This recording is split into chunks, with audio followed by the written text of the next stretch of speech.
Hi everyone, welcome to my channel. If you're planning to visit Germany for a short stay, for tourism, family visits, or business, you'll need a C visa, also called a Schengen visa. Today, I'll walk you through how to apply easily and what documents you'll need. The C visa allows you to stay in Germany or any other Schengen country for up to 90 days within 180 days. It's perfect for short trips, vacations, or meetings. Step 1. Check if you need a visa. Citizens from some countries don't.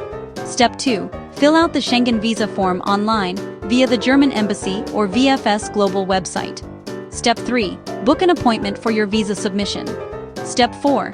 Gather your documents: valid passport, visa form, recent photos, travel insurance, covering $30,000, flight booking and hotel reservation, proof of income or financial means. Step 5. Attend your appointment. Bring originals and photocopies. Step 6. Pay the visa fee, usually around $80 for adults.